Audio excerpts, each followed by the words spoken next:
esses seres celestiais, eles se revelam quem são, de onde são, e por que eles teriam, por exemplo, a autoridade de continuar a dar os ensinamentos de Jesus, por que eles teriam a autoridade de fazer esse livro, e eles revelam quem eles são autorizados por Deus, eles são a faceta entre a gente e Deus, quem eles são, o que eles são, o que o livro de Urântia revela a respeito desses seres. Então, o livro de Urântia fala que existem esses dois níveis de realidade. O nível de realidade material, que é esse com a qual a gente interage, que a gente consegue enxergar e tocar, mas que a verdadeira realidade é a realidade espiritual, é essa que a gente não vê. E eles dizem mais, os seres celestiais e espirituais, eles têm, muitas vezes, a mesma dificuldade de... assim como a gente tem uma dificuldade, talvez, de dizer assim, mas será que a realidade espiritual existe mesmo? Que a gente não vê, não toca? Né? Eles também têm essa mesma dificuldade em relação à matéria. Parece que a matéria, para eles, não é algo real. Por quê? Porque eles estão nessa outra realidade, nesse outro nível. Esses níveis de realidade, eles se sobrepõem. É como se fossem layers, né, de uma mesma imagem, camadas, mas que estão em níveis diferentes, que a gente não consegue tocar um no outro nível. Existe a realidade material e a realidade espiritual.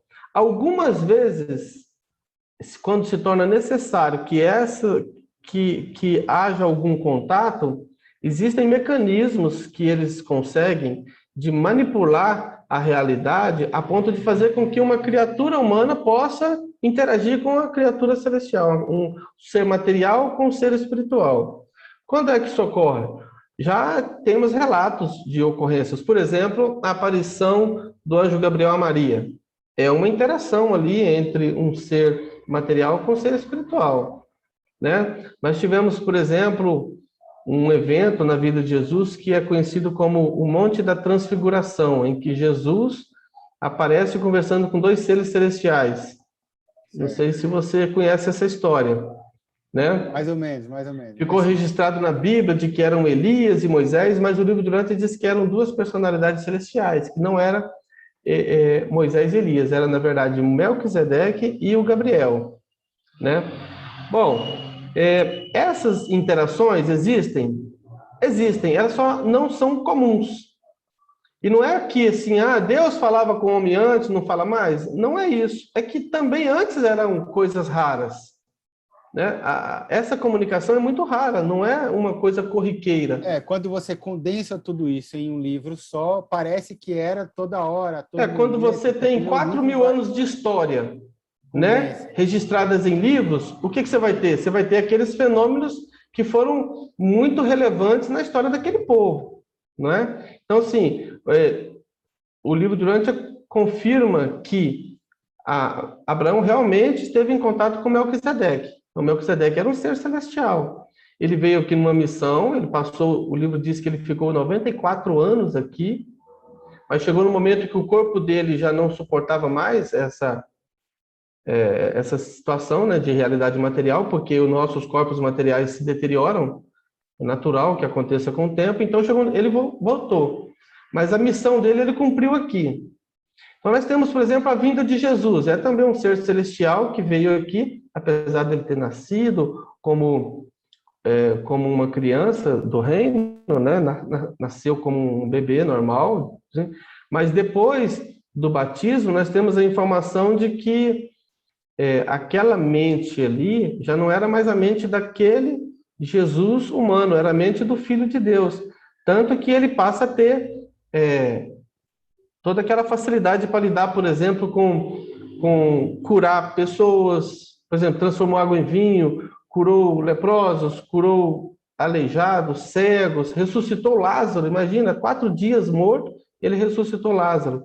Então, assim, não era só um ser humano comum. Algumas pessoas às vezes pensam assim, Jesus fez, a gente pode fazer também. Aquilo ali era um filho de Deus, um filho criador, com todo o poder que ele tem. Então, esses fenômenos podem ocorrer? Podem. E na atualidade ocorrem? Pode ocorrer também. O que acontece é que muitas dessas essas experiências acabam se tornando tão relevantes, tão significativas na vida dessas pessoas que passam por isso, que acabam fundando uma nova religião.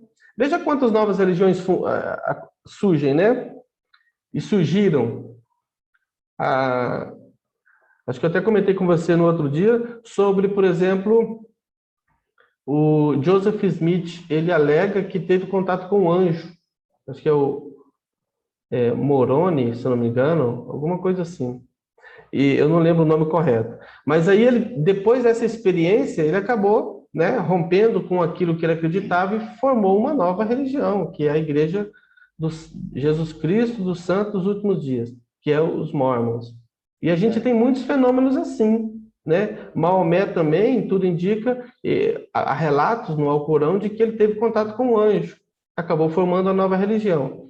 Então, o que nós vemos, o livro de Orante até fala disso, é que é muito arriscado realizar qualquer tipo de contato desse tipo. Por quê? Porque a mente humana fica tão sensibilizada com aquele evento, né? Deslumbrada com aquilo, porque, imagina, é uma realidade, né, fantástica. Esse tipo de experiência muda a vida de qualquer um. E aí a pessoa funda uma nova religião. Ó, a gente não precisa nem ir longe, não. Existe um fenômeno mental que é chamado de Síndrome de Jerusalém. Já ouviu falar? Não, não conheço. Síndrome de Jerusalém. Muitas pessoas, depois de visitarem Jerusalém, voltam de lá acreditando que é a encarnação de Jesus Cristo.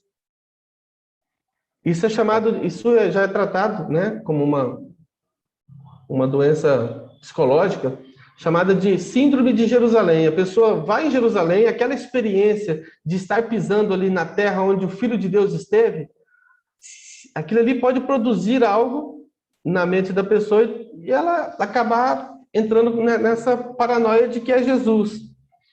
Então, assim, é muito perigoso, o livro diz isso, olha, é muito perigoso esses contatos, porque quase sempre resulta em um novo ismo. Certo. Mas não que não seja possível e não que não exista. Isso já aconteceu no passado, acontece também na atualidade, mas hoje em dia a gente está tão também... Antigamente, uma pessoa que tinha um contato como esse se tornava um profeta dentro do seu povo.